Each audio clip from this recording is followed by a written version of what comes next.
What is up, L's and G's? Welcome back to Just Nuts, guys. I am stoked. I just made a video talking about the official press release information for Dawn of Majesty for the TCG. I figured since they were doing a live stream on Saturday that we weren't going to get any more cards revealed until then. And here we are with the next albaz archetype. So Dogmatica, Tri-Brigade, Spring-Ins, Stigmata. This is the next archetype. I guess it's Despia. We have some insane artwork on the screen. Let's see if this archetype can save Dawn of Majesty, because the set is dirty poo-poo so far. So let's jump into it. I don't want to waste too much time. Starting off here, we have Despian of Comedy. Weird looking artwork. It is a Dark Fairy effect monster, level 1. 2000 defense, 1-for-1 target, throw that out there. You can only use either this card's first or second effect once per turn, and only that turn, so you only get either or. When your opponent activates a card or effect that targets a face-up Despia card or cards you control, quick effect, you can discard this card, negate that effect. Interesting, built-in hand trap, okay. If this card is in your graveyard, quick effect, you can tribute one fusion monster to special summon this card. Very interesting. Okay, tributes a fusion to come back. It's a quick effect, which could be important. They're both quick effects, and that's that's never a bad thing. I don't think either of these effects are particularly strong. I mean, if it was just a monster effect and you can discard it to negate it, that'd be one thing, but that might be too good as a hand trap generically. But okay, interesting start. We'll come back to this once we see where everything else goes. Next up, we have Despian of Tragedy, another level 1 Dark Fairy, 400, and both of its effects are hard once per turn, only once per turn. So you only get to pick one. That's one thing I didn't go back to with this. Once you discard it to negate an effect, you cannot then use that effect in grave until the next turn. So keep that in mind. All right. If this card is sent to the graveyard or banished by card effect, so it has to be by card effect, you can add a Despia monster from deck to hand. Okay, if this is a fusion archetype, I assume you're going to be trying to use this as fusion material. Not terrible. And the second effect, you can banish this card from graveyard, then target, okay. Then target a Stigmata spell or trap in grave, set it back to your field. Okay, so these guys are supposed to work with Stigmatas a little bit. That's interesting, because Stigmata definitely had some interesting cards, but it didn't seem to really do enough by itself. Maybe this is the other half of that. The artwork is so strange, by the way, but pretty cool. I think it's a searcher. Hopefully it's easy to trigger. I like that it's any card. You could technically just Foolish Burial this, search a Despia monster, which means Foolish Burial is now Rhoda for this archetype. That's not bad. And then the recovery, not terrible. All right, next up we have a level 4 Dark Fairy. This is Albert, Jester of Despia. Same things with the effects. You can only use one once per turn. The first effect is, if it's normal or special summon, you can add a Stigmata spell or trap from deck to hand. Okay, so just like a searcher for the Stigmata spells and traps. Alrighty, that's pretty good. And then if a face-up fusion monster or monsters you control is destroyed by battle or leaves the field by an opponent's card effect while this card's in grave, you can target one effect monster your opponent controls, special summon this card, and if you do, negate that target's effects till the end of the turn. Okay, that's not even a terrible effect, because his first effect's mainly going to be coming up on your turn, which means he'll be in grave, assumedly, for your opponent's turn. So if your opponent ever removes any of your fusion monsters, he then can just trigger, you get a body back on field, and you get the ability to negate something. Obviously, your opponent's going to have to have the option to not play directly into that, because they'll know it's in grave, but still it could deter them from doing certain plays, making the play suboptimally and stuff like that. So cool card. I think all three are interesting. This one I think ended up being the weakest, but this one and this one definitely nice engine pieces for Stigmata. All right, next up, or well, I guess Despia, but works with Stigmata. Next up, we have Dramaturgia of Despia. This is a Dark Fairy effect, level 8, boss monster, 3000 attack, 1500 defense, and you can only use you can use its first and second effects once per turn each. This one, you can activate both effects in the same turn. If a Fusion, Synchro, Exceed, and or Link monster is special summoned, you can target one effect monster on the field, negate its effects until the end of this turn. Okay, all right. Second effect, if this card is used as material for a fusion summon from the hand or field and sent to the graveyard or banished, you can special summon it. This card's kind of clean. The one thing I will say with this is The only way it summons itself is if you're like fusing with it. So it doesn't like just plop out of the hand, like banish a, Despia monster from grave to summon itself from hand. It's nothing like that.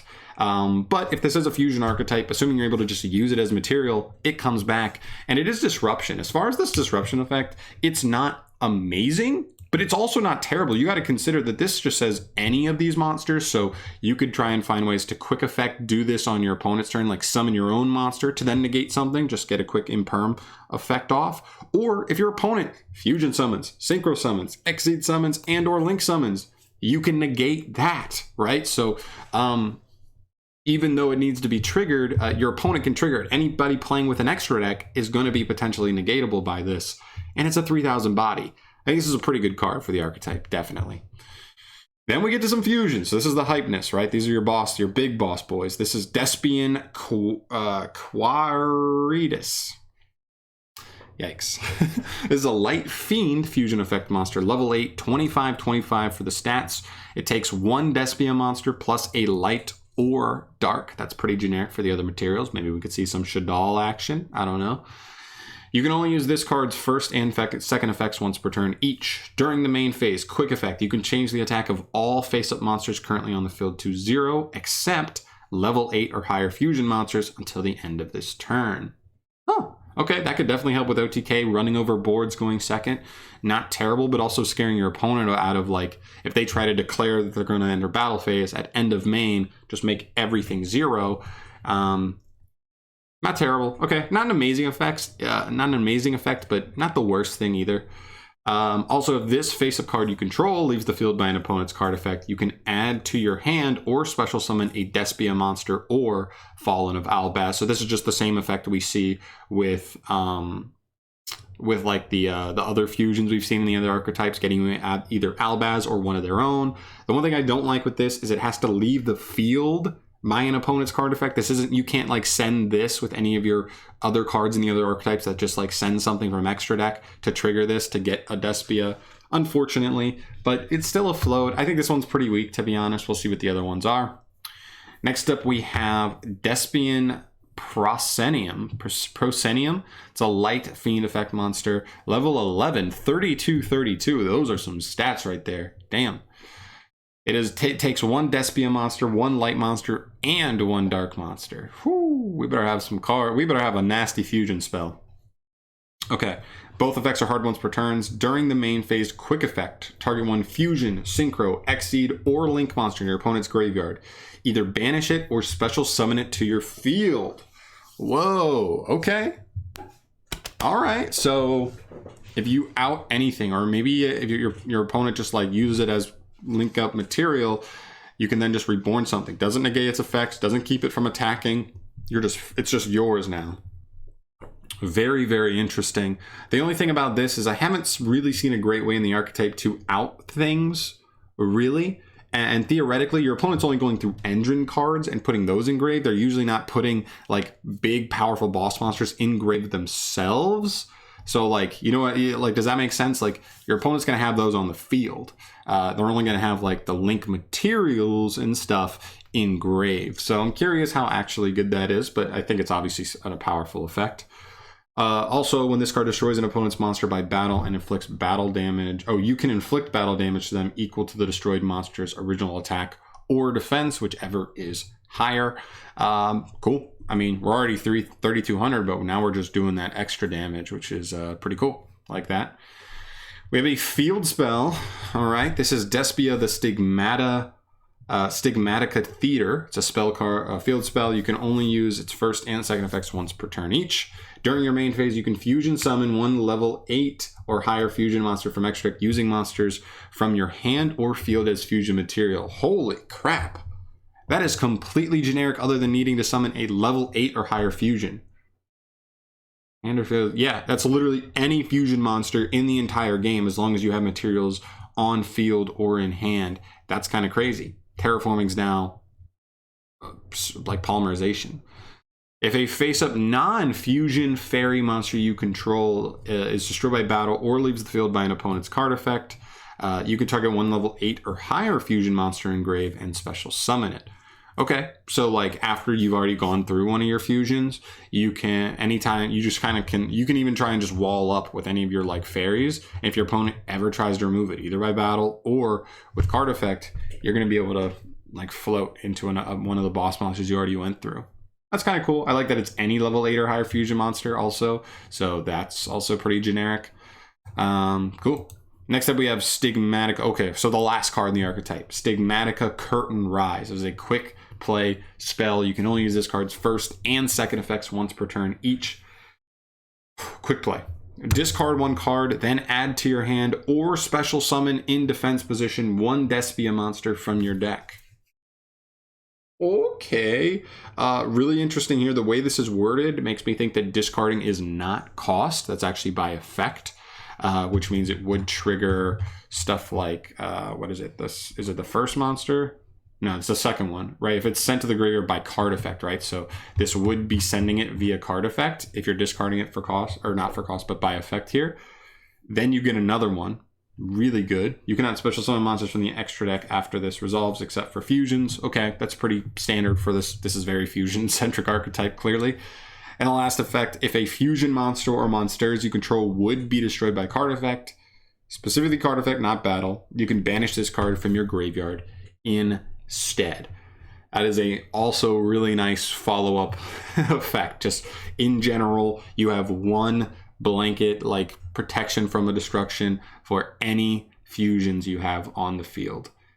Very, very nice. I think this is a good, I think you have a good extender. You got, I think particularly these two, Albert and Tragedy, are your like best starters.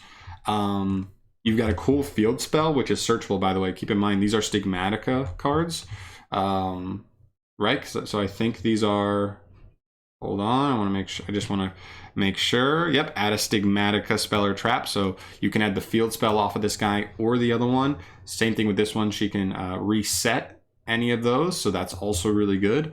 Yeah, I think we're looking at something nice. Now, I don't really see an insane win condition just yet for the archetype, but it's also hard for me to like envision where this archetype's going to go, because it definitely wants to work with other fusion strategies. Maybe we see Shadal's combined in here. I mean, this card is a generic fusion spell, essentially, and it stays up on field. You could just do it every single turn, which is kind of crazy, right? Like you think about sometimes people's way of like, countering Shadal's is like once they send a fusion with like construct, they just try to continually like banish the fusions, negate the construct engrave or whatever, and just keep them from adding them back to hand. But once you play this, it's just up every single turn, and you're just like fusion, fusion, fusion. You just need to worry about keeping the materials live in hand and on field, but because you'll just have the fusion. It makes terraforming a card that searches a fusion. It makes this interesting in like Prank Kids. This could just be a one-off field spell. I know Fusion Recycling Plant has already been messed around in Prank Kids, but this card now could just be like a one-off, just because you could play Terraforming to search this or the field spell, potentially let you play through Disruption. I don't know. Wow. All right. This is really crazy. Okay, cool. I really like this archetype. I really like that it's like generically just like fusions in general can make use of this. I'm excited to see where it goes for sure. All right, cool. All right, that's going to end it off here for me, guys. Thank you so much for watching. As always, please let me know in the comment section down below anything you think I might have missed here, and how good you think the archetype's going to be. Just overall thoughts. I think this is a really cool archetype. I think this is a really nice buff for Dawn of Majesty. I don't know how competitive this is out the gate, but I do think it adds to the albaz lore, which has brownie points, right? You have, it actually has potential, has generic potential with other fusion strategies, which we've seen be good as of late. And yeah, there's a ton else going on. So yeah, let me know in the comment section down below. Thank you so much for watching. Stay tuned, because we're probably gonna have more Dawn of Majesty cards revealed Saturday morning, so I'm probably gonna have another video reviewing a bunch of new cards then, most likely. Yeah, so stay tuned, subscribe, all that stuff. Thank you again. I'll see you in the next one. Get the hell out of here. Peace.